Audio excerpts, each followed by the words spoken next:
car le Seigneur doit nous parler à chacun ce matin. Car lui-même, la parole de Dieu, justement le psalmiste pouvait dire, c'est une lampe à nos pieds, une lumière sur notre sentier. Et en ce matin, Dieu veut nous parler. Et justement, en ce matin, il m'a donc confié cette mission qui consiste à vous parler en son nom. Donc je vais faire taire la chair et que son esprit qui a été déversé en moi puisse se manifester ce matin. Et que ce qu'il a mis dans mon cœur ce matin, je puisse prendre la liberté de prêcher en son nom. Et je reconnais la grandeur, la gravité de la tâche. Car je dois diminuer pour qu'il puisse croître. Que son nom soit béni. Frères et sœurs, ce matin, j'ai à cœur de vous parler je dirais, un bien qui est précieux. Ce matin, je vais vous parler d'eau, les vertus de l'eau, ainsi que ses facultés, de même que sa propriété. Nul ne peut contester cela. L'eau demeure une denrée essentielle à la vie, une denrée que nous devons tous puiser pour pouvoir survivre. Donc, ce matin, avant de développer le message que j'ai à cœur de participer, de partager avec vous, je voudrais remonter dans le temps, dans les années 70, notamment pour ceux qui sont natifs de ce quartier, et je voudrais vous parler d'un quartier qui n'est pas très loin, dans la vallée, ce fameux quartier qu'on appelle Polycarpe. À cette époque, les rivières étaient très prospères, elles étaient très, très généreuses, et c'est à cette époque également, nous n'avions pas de l'eau courante. Il n'y avait ni eau, ni électricité dans les quartiers. Et quand arrivait notamment cette période de carême, c'était dur labeur. Il fallait non seulement, au petit matin, avant d'aller à l'école, descendre dans la vallée pour s'y baigner, mais au retour, il fallait, là encore, remonter de l'eau dans des seaux à l'époque qui étaient en aluminium, afin de pourvoir nos besoins domestiques à la maison. Mais, entre-temps, quand nous nous rassemblions à ces endroits mythiques pour certains, historiques pour d'autres, ces endroits, c'est un lieu de rencontre, de prédilection. C'est là que les jeunes hommes, les jeunes filles se rencontraient. C'est là qu'on échangeait. Et ce lieu contribuait malgré lui à un lien social que nul ne peut contester. Car nous sommes aujourd'hui dans un monde où tout va très vite, on n'a même pas le temps de se voir, de se parler. À cette époque, je dirais même, je ne suis pas nostalgique du passé, mais il y avait des liens sociaux qui se tissaient entre les hommes. Et c'était très agréable. Pourquoi je parle de ce quartier Polycarpe dans la vallée? Parce que c'est vrai que cette rivière était non seulement abondante, mais à côté de cette rivière, il y avait un calebassier et qui jouxtait une source et on nous puisait de l'eau. C'était l'eau qui était essentielle pour que nous puissions consommer quotidiennement. Et tous ceux qui habitent dans les quartiers avoisinants savent de quel quartier je parle. C'est pas très loin d'ici. Mais l'eau, c'est je dirais, un bien précieux. D'ailleurs, qui devrait même figurer, je dirais, qui devrait être classé comme d'utilité publique, parce que nous ne pouvons rien faire sans eau. D'ailleurs, cette fameuse société martiniquaise des eaux, il va jusqu'à dire que l'eau, c'est la vie. Ce qui est vrai. Nul ne peut le contester. Parce que nous voyons souvent des personnes, pour des raisons politiques, philosophiques ou autres, qui se permettent, afin d'attirer l'attention et le regard de l'opinion publique, qui font des grèves de la faim.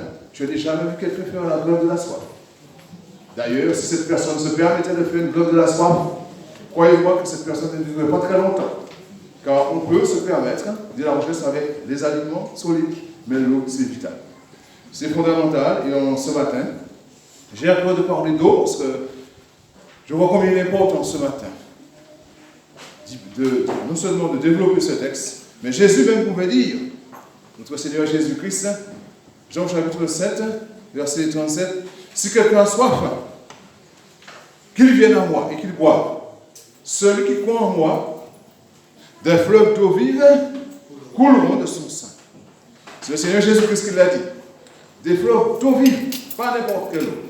Et c'est pour cela qu'en ce matin, je à cœur de vous parler du Seigneur qui va, un jour, dans cette période du Moyen-Oriental, où il y a beaucoup de sécheresse, les déserts sont particulièrement arides, mais les hommes avaient eu l'ingéniosité de construire des puits, afin non seulement de puiser l'eau pour leurs besoins personnels, mais pour nourrir le bétail.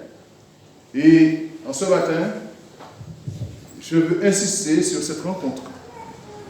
Jésus va se présenter à un endroit, le fameux puits de Jacob, qui est dans la Samarie, et il va faire une rencontre. Et il va transformer aussi la vie d'une femme. Une femme qui à l'origine était malheureuse, et d'ailleurs cette femme va se rendre à cet endroit à une heure creuse, c'est-à-dire la 6e heure qui correspond à 15 heures, heure où il y a quasiment peu de personnes pour aller puiser l'eau. Et Jésus va faire cette rencontre avec cette personne, parce que Jésus a un rendez-vous avec cette femme, et Jésus voulait transformer la vie de cette femme, parce que Jésus c'est l'eau vive, l'eau qui donne la vie éternelle. Alors nous allons prendre comme texte de base, la référence c'est Jean au chapitre 4, versets 1 à 30.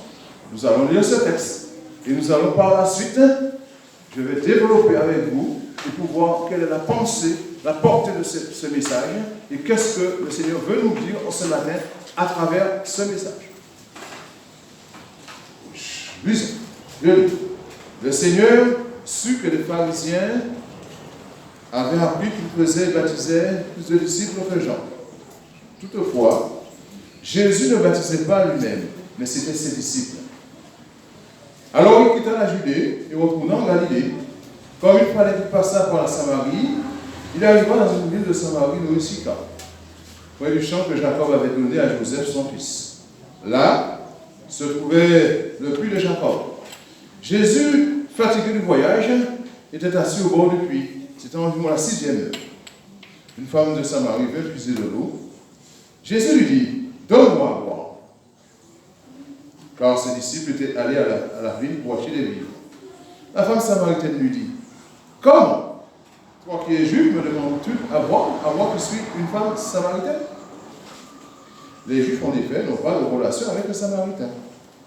Jésus lui répondit, si tu connaissais le don de Dieu, et qui est celui qui te dit, donne-moi à boire, tu lui aurais toi-même demandé à boire, et il t'aurait donné de l'eau vive. Seigneur, dit la femme, tu n'as rien pour puiser, et le puits est profond. D'où aurais-tu donc cette eau vive? Es-tu plus grand que notre père, Jacob, qui nous a donné ce puits, et qui en a bu lui-même, ainsi que ses fils et ses troupeaux? Jésus lui répond, quiconque boit de cette eau aura encore soif.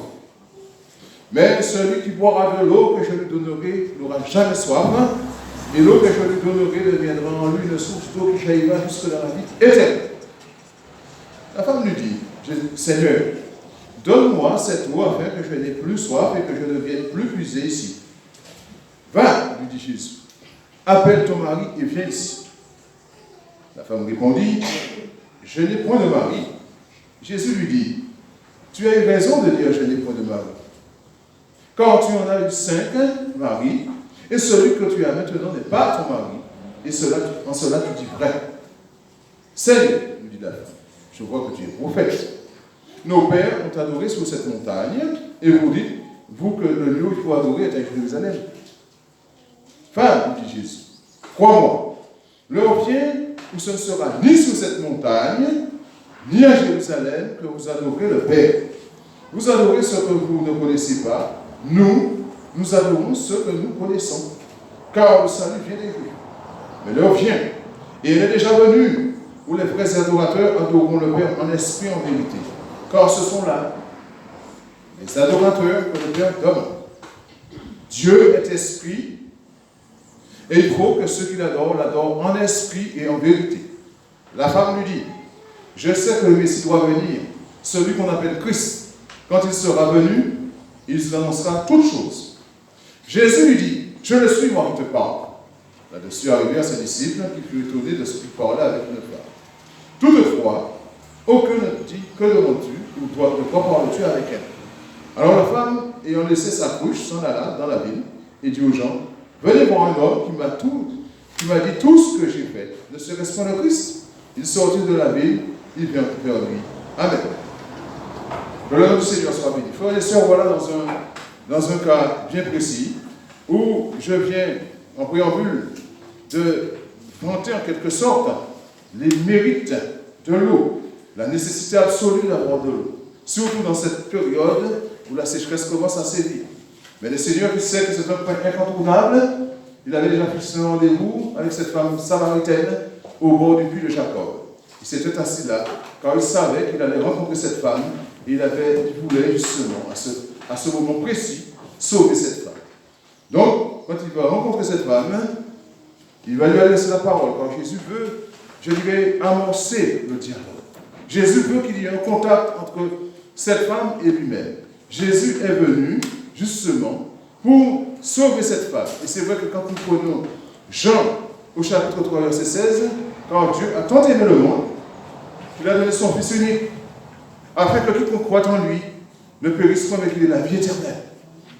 Jésus n'est pas venu uniquement pour sauver ceux qui sont de telle ou telle nationalité, de telle ou telle tribu, de telle ou telle ethnie. Jésus est venu pour sauver tous les hommes, sans exception. Et ça, c'est fondamental. Et c'est vrai que cette femme samaritaine, parce que c'est vrai qu'à cette époque, les Juifs et les Samaritains n'avaient pas de relation. C'était des tribus parfois qui étaient rivales, qui ne se côtoyaient pas, qui ne se parlent pas. Mais Jésus va tenter je dirais cette amorce de dialogue, et cette femme va découvrir en Jésus, ça, non seulement qu'il était le prophète, et je dirais même le plus grand prophète qui ait foulé toute la surface de la terre. Amen, amen. C'est le plus grand, il n'y en a pas eu plus grand que lui. Mais Jésus va dévoiler à cette femme sa vie. Et quand Jésus va amorcer ce dialogue, Jésus va lui dire, donne-moi à boire. Mais cette femme qui a cette vision terrestre va lui dire, mais Seigneur, tu n'as rien pour puiser de l'eau, avec quoi te donnerai-je à boire? Parce que cette femme, elle a des pensées terrestres et Jésus a des pensées célestes. Elle n'a toujours pas compris que Jésus ne lui parlait pas des choses d'ici-bas, mais des choses d'en haut. Et c'est vrai que, les amis, nous voyons qu'il est écrit, mes pensées ne sont pas vos pensées, et mes voix ne sont pas vos voix. Autant les cieux sont élevés au-dessus de la terre, autant mes pensées sont élevées au-dessus de vos pensées. Et là, cette femme, avec cette attitude, je dirais, terrestre, va se rendre compte qu'elle était très loin du compte, parce que le Seigneur va lui parler de l'eau vive. Et c'est là qu'elle va dire, Seigneur, donne-moi à boire de cette eau. Jésus va lui dire, quiconque boit de cette eau, que ici-bas, dans ce puits, aura toujours soif. Mais celui qui boit de l'eau que je lui donne, n'aura jamais soif. Et c'est vrai que quand nous parlons d'eau, je vais citer ce texte dans les Actes des Apôtres, chapitre 1er, verset 8, et qui a dit, et vous recevrez sur vous une puissance, le Saint-Esprit, et vous serez mes disciples dans la Samarie, à Jérusalem, et dans toute la Judée, et jusqu'aux extrémités de la terre. Et c'est ce que nous sommes en ce matin, nous qui avons accepté Christ comme sauveur et maître, nous sommes des disciples, et nous pouvons témoigner en ce matin, avec fermeté, assurance qu'il est vivant, et il est au milieu de nous ce matin. C'est Jésus seulement qui peut le faire, parce que c'est lui qui a payé le prix en ce jour nous avons célébré la Sainte Seine qui est, je dirais, mémoriale, pour nous souvenir qu'un jour, il s'est sacrifié lui-même pour nous donner la vie. Il a donné sa vie pour que nous puissions vivre. Et c'est vrai que cette femme, on va se poser la question, mais pourquoi a-t-elle choisi cette heure creuse? Parce qu'elle savait que la vie qu'elle menait n'était pas une vie agréable à Dieu. C'était une vie pécheresse, une vie misérable. Car quand il va dire, Jésus va lui dire, va, appelle ton mari. Cette femme va répondre, je n'ai pas de mari. Jésus est au cas, tu dis vrai quand tu dis que tu n'as pas de mari. Car tu en as le seul, et celui que tu fréquentes aujourd'hui n'est pas ton mari. Donc cette femme, elle est en train de mener une vie d'adultère. Elle est en train de mener une vie, et c'est vrai qu'on peut comprendre le pourquoi de la chose. Pourquoi vient-elle à une heure creuse? C'est qu'elle avait peur des regards accusateurs. Elle avait peur des personnes du candidat. Elle avait peur d'être, je dirais, humiliée. Parce que c'est vrai que souvent, dans ce monde, aujourd'hui encore, on peut blesser des personnes avec ça. Et elle avait peur qu'elle soit l'objet de la risée, de toutes sortes de spéculations, de toutes sortes de mépris. Cette femme a préféré venir à une heure où elle ne pouvait rencontrer personne. Mais c'est à cette heure-ci que Jésus a fixé le rendez-vous avec elle. Comme ce matin, Jésus a fixé le rendez-vous avec toi ce matin ici. Parce que peut-être que tu es là, que vous êtes magnifique, que vous êtes élégant, mesdames, messieurs. Mais peut-être qu'au fond de toi-même, tu es en train de boire une noix. Peut-être que au fond de ton cœur, tu es dans une grande souffrance. Mais Jésus te dit, je suis celui qui sonde les cœurs et les reins, et je peux te guérir ce matin. Amen. Mais il faudrait-il que tu fasses un acte de foi qui consiste à venir à mes pieds, reconnaître ta médiocrité, reconnaître ta vie pécheresse, reconnaître ta vie misérable, et à ce moment-là, je suis juste infidèle pour te pardonner tes péchés. Et c'est seulement Jésus qui peut le faire. C'est Jésus, il n'y a pas d'autre nom, c'est le nom de Jésus, c'est lui qui a cette capacité, cette faculté de pardonner tes péchés en ce matin. Mais pour que justement, il te les pardonne, faudrait-il déjà que tu fasses cet acte qui consiste à les confesser devant lui. Ça s'appelle la repentance. Et d'ailleurs, nous sommes dans un monde où il y a beaucoup de choses cachées. Et nous avons des bien-aimés, même au sein de l'église de Jésus-Christ, des personnes qui cachent les choses. Peut-être que tu vas solliciter mon frère Jean-Claude, mon frère José. Prie pour moi, c'est vrai. Mais je veux te dire quelque chose. Tu as des choses cachées dans ta vie. Les frères ne le savent pas, mais Jésus sait ce que tu caches. Tu ne peux pas cacher quoi que ce soit à Jésus, parce qu'il connaît tout ce que tu penses. Et c'est vrai que les choses qui sont là sont, je dirais, parfois abominables. Peut-être que tu as une maîtresse dans ta vie que tu caches. Peut-être que tu as un amant. Ou bien peut-être que tu as des objets, des biens matériels que tu as chez toi, que tu as acheté à des prix vraiment symboliques, dérisoires. Tu vas me dire, oui, mais j'ai fait une affaire. Peut-être que tu as acheté, je veux dire, un ordinateur portable à 50 €. Tu vas dire, j'ai fait une affaire.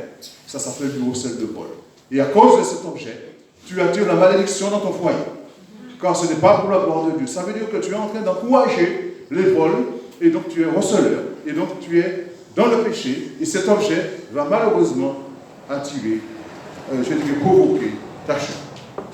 Mais Jésus ce matin, et je ne peux m'empêcher de citer le verset 17 de Jean, chapitre 3, verset 17. En effet, Dieu n'a pas envoyé son Fils pour qu'il juge le monde, mais pour que le monde soit sauvé par lui. En ce matin, il te lance un appel. Il te dit, je veux encore te sauver. Quand je viens bientôt, le bientôt, je ne sais pas quand est-ce que c'est, mais c'est sûr et certain qu'il viendra. Comme le matin vient, je sais très bien que Jésus revient bientôt. Et il te dit que si tu es dans cette situation, tu dois prendre une disposition et que nul ne peut tromper. D'ailleurs, c'est pour cela que je vais prendre pour toi le psaume 94, versets 8 à 15. Si vous affichez les mots, psaume 94, versets 8 à 15. Et je veux le lire avec toi, pour que tu comprennes qu'il n'y a rien qui ne soit caché, qui ne soit découvert devant Dieu, parce qu'il connaît toute ta vie. Et là, il va te parler avec autorité en ce matin, et il va te dire, voilà ce que le Seigneur dit en ce matin à travers son serviteur David. Prenez-y garde, homme stupide, insensé, quand serez-vous sage? Celui qui a planté l'oreille, n'entendra-t-il pas? Celui qui a formé l'œil, ne verra-t-il pas? Celui qui châtie les nations, ne punirait-il point? Lui qui donne l'intelligence à l'homme, l'Éternel connaît les pensées de l'homme, il sait qu'elles sont vaines. Heureux l'homme que tu châties au Éternel et que tu instruis par ta voix. Voilà ce que disait le psalmiste, parce qu'il était conscient, il avait pris conscience qu'il ne pouvait strictement rien cacher à Dieu. Et il a dit qu'il avoue ses transgressions, et il obtient miséricorde. C'est ce que le Seigneur nous dit encore ce matin. Nous sommes tous là, nous sommes dans des corps de chair, nous sommes des hommes. Et à tout moment, nous pouvons glisser et chuter. Ça peut arriver, mais si par contre tu es dans ton péché, et tu persistes dans ton péché, là tout le monde envoie de condamnation. Tu dois prendre une résolution ce matin pour régler ce problème, parce que nous avons pris la scène ce matin, qui symbolise la mort et la résurrection du Christ jusqu'à ce qu'il vienne. Donc tu es conscient que tu dois prendre une résolution avec ce problème du péché, parce qu'il a payé de sa vie avec le péché, pour le péché. Jésus a donné sa vie pour ton péché à la croix, comme le mien. Donc aujourd'hui tu ne peux plus continuer à flirter avec ta vie pécheresse. Tu dois prendre une résolution. Une résolution consiste à passer par un acte de foi. Ça veut dire la repentance. Tu dois délaisser tes péchés et dire, voilà Seigneur, je viens à toi. Et d'ailleurs, cet homme, il avait compris David. Donc David l'avait compris. Et il va dire, tant que je me suis tué, alléluia, ta ta main, mes os se consumaient. Et je dirais, Psaume 32, verset 3 à 5, pour noter. Tant que je me suis tué, mes os se consumaient. Je gémissais toute la journée. Quand, nuit et jour, ta main s'appesantissait sur moi. Ma vigueur n'était plus que sécheresse comme celle de l'été. Je t'ai fait connaître mon péché. Je ne t'ai pas caché mon iniquité. J'ai dit, j'avouerai mes transgressions à l'Éternel, et tu as effacé la peine de mon péché. C'est cela, frères et sœurs. Quand nous avons le courage de reconnaître nos fautes, quand nous avons le courage de reconnaître que nous sommes tombés, nous avons un Dieu fidèle et juste qui peut nous relever. Parce qu'il connaît nos cœurs, il sait que nous sommes sincères avec lui. D'ailleurs, je voudrais poser une question ce matin. Y a-t-il quelqu'un dans la salle qui pense qu'il ne trouvera jamais?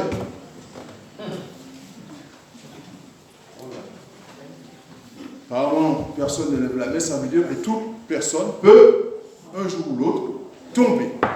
Heureusement qu'il y a une personne qui a levé la main. Parce que si tu avais pris le risque de lever ta main ce matin, je t'aurais dit que ta situation est critique. Parce que tu es déjà tombé et tu l'ignores.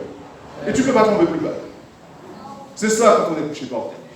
Et tu peux regarder dans ce beau pays que nous avons, qui est souvent, je dirais, frappé par des cyclones. Eh bien, comment veux-tu qu'un arbre tombe s'il est déjà par terre? Il est déjà par terre, il ne peut plus tomber. Eh bien, nous sommes dans un monde où il y a beaucoup de difficultés, beaucoup d'épreuves, beaucoup de souffrances, beaucoup de tribulations. Et vous avez vu dans quel temps nous sommes. Il y a qu'à regarder ton voisin. Regarde comment il est ton voisin. Il y a 2 ans, on nous a dit qu'on serait venu ici, au Mascan, on nous a dit non, si ce n'est pas un carnaval, si ce n'est pas un hôpital. Et pourtant, c'est d'actualité. Tout le monde est actuellement masqué parce que ce sont les autorités qui ont décrété cette obligation, cette loi, pour que tout le monde puisse prendre des précautions afin d'éviter toute forme de propagation du virus corona. Vous voyez bien que les temps vont très vite, et c'est vrai que nous sommes là aujourd'hui. Mais je ne sais pas si le mois prochain nous pourrons célébrer la Sainte-Seine ici. Nous ne savons pas. Parce que les choses vont très vite. Et comme je disais il y a quelques instants à mes frères, il y a un an de cela, nous étions en plein confinement. On ne pouvait même pas se rassembler, se réunir, parce que nous étions confinés et nous n'avions pas le droit de nous réunir. Mais sachez que les temps qui viennent, je ne suis pas défaitiste. Je ne suis pas alarmiste, je ne suis pas catastrophiste. Je vous dis que les temps qui viennent seront encore plus difficiles. Alors que seuls ceux qui sont ancrés en Jésus-Christ pourront supporter. Quand les tempêtes qui viennent, elles seront de plus en plus violentes. Elles seront de plus en plus destructrices. Nous avons tout intérêt à rester accrochés. C'est tant que c'est Jésus-Christ. Si nous restons fidèles à lui, attachés à lui, nous allons vaincre le monde, comme lui il a vaincu le monde. Car il nous a dit qu'il est avec nous tous les jours, jusqu'à la fin du monde. C'est le nom de Jésus qui, justement, nous permettra de traverser les grandes eaux, de même passer par le feu et d'y triompher. Nous allons continuer, puisque c'est vrai que le psalmiste, le roi David, quand il avait commis le péché avec Bathsheba, il avait reconnu sa faute, il s'est concerné devant Dieu. Et nous allons prendre ce qu'il dit. Psaume 51, verset 3 à 11. Ce que le roi David va dire concernant le péché.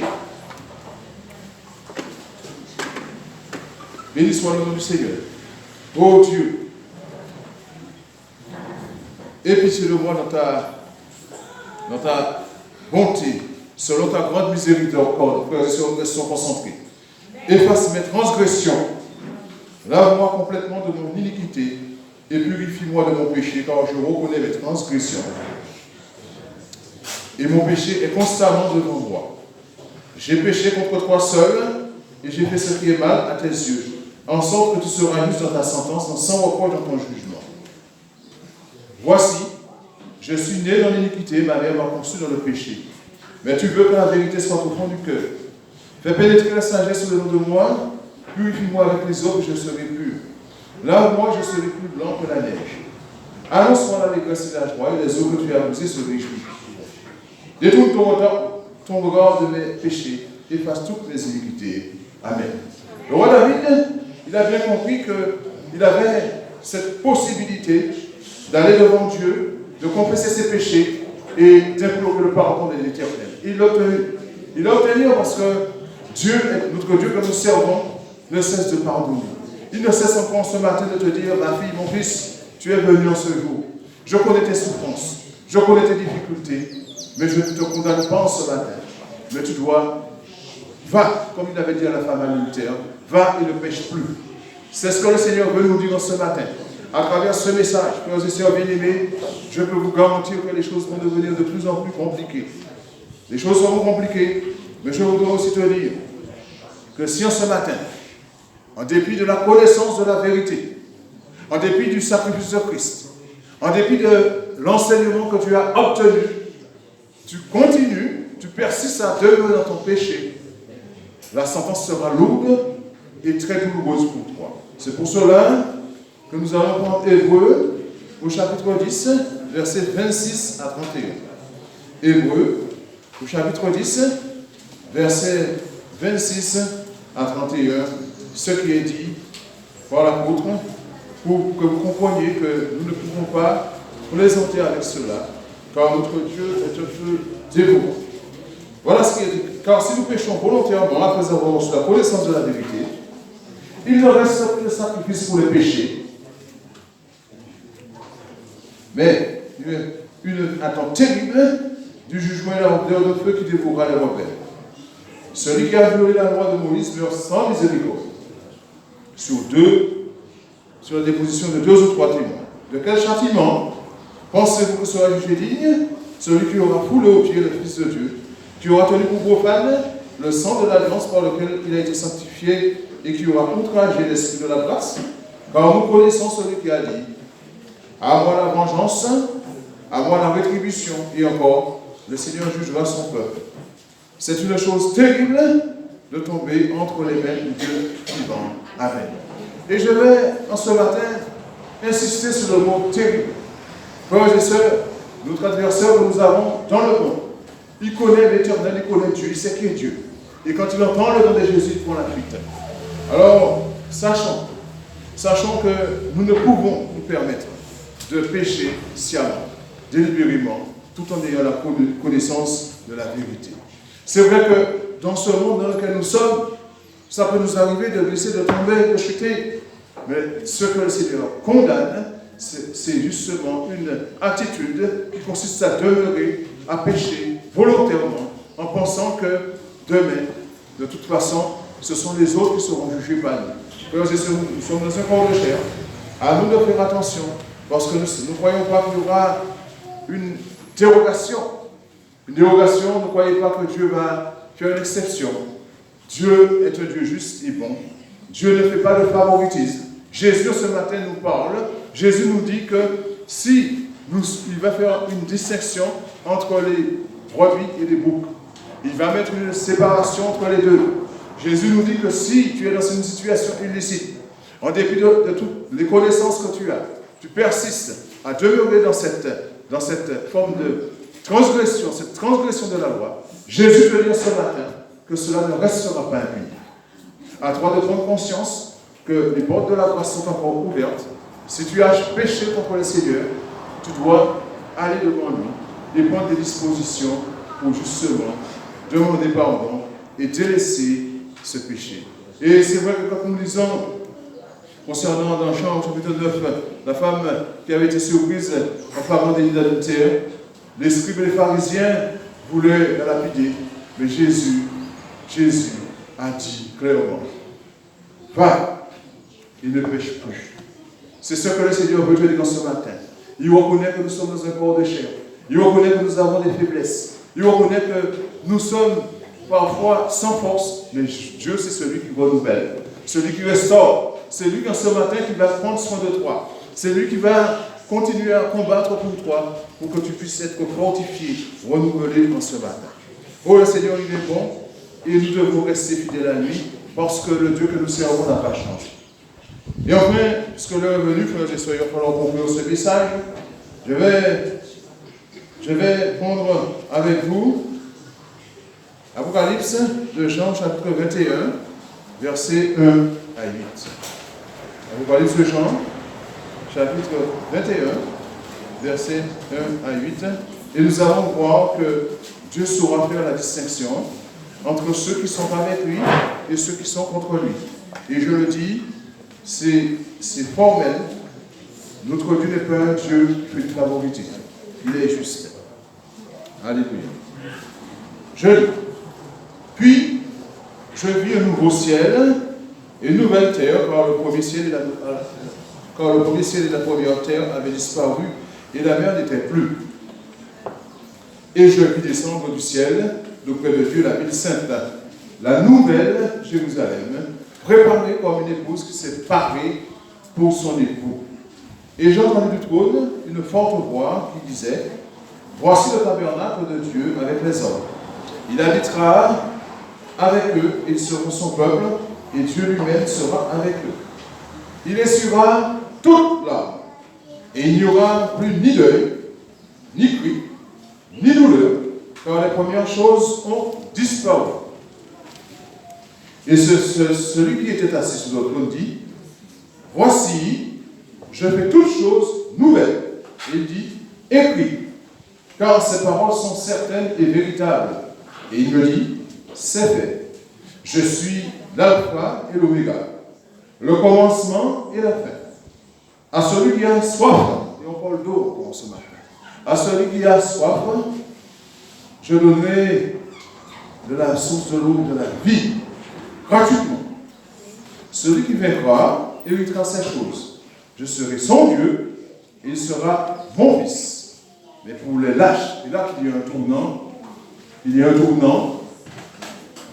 mais pour les lâches, les incrédules, les abominables, les meurtriers et les impudiques, les enchanteurs, les idolâtres et tous les menteurs, leur part sera dans les temps ardent de feu et de soufre, ce qui est la seconde mort.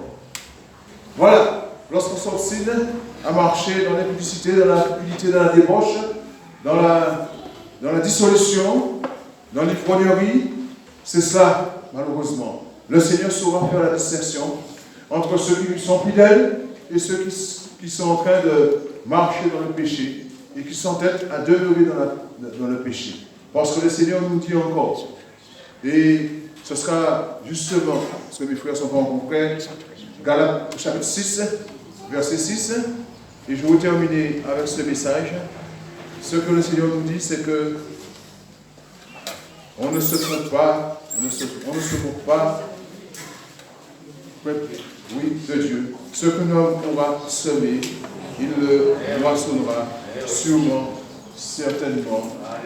Alors donc, si ce matin, c'est ton cas, et tu penses qu'il y aura une exception, il y aura une dérogation, tu perds ton temps. Galates chapitre 6, verset 6, qui nous dit que celui à qui on enseigne la parole fasse part de tous ses biens à celui qui enseigne. Ne vous y trompez pas. Ne vous y trompez pas. On ne se moque pas de Dieu. Ce que l'homme pourra semer, il le moissonnera aussi. Celui qui sème pour sa chair, moissonnera de la chair la corruption. Mais celui qui sème pour l'esprit, avec un grand l'esprit de Dieu, moissonnera de l'esprit la vie éternelle.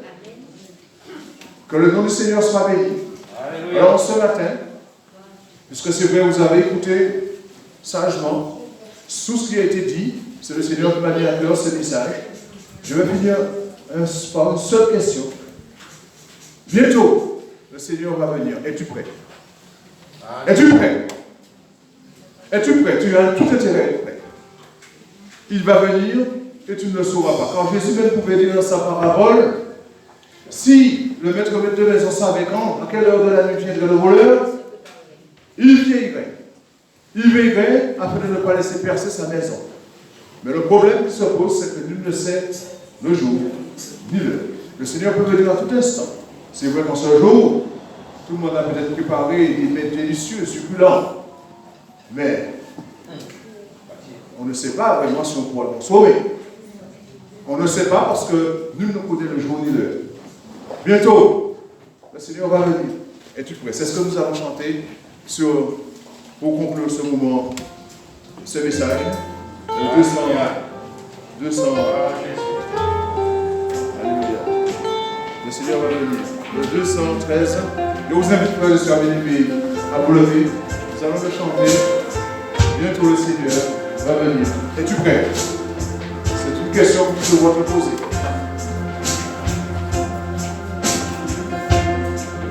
Bientôt le Seigneur va venir.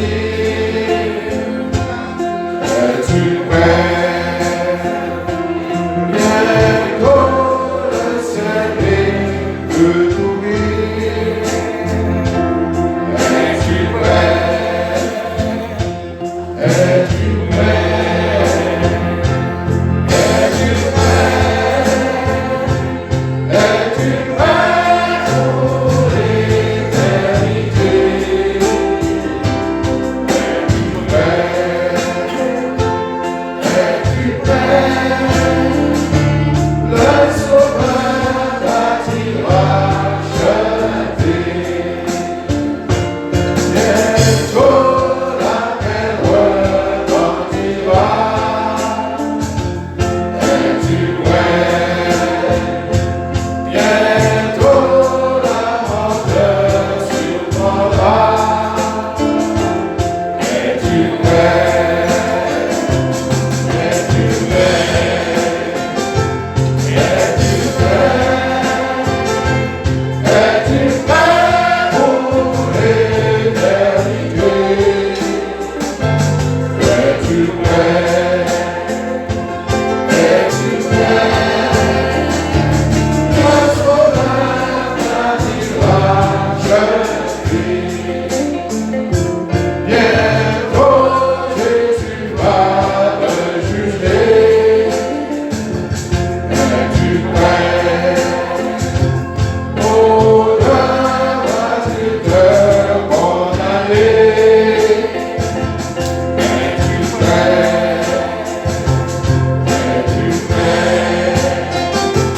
Es-tu prêt?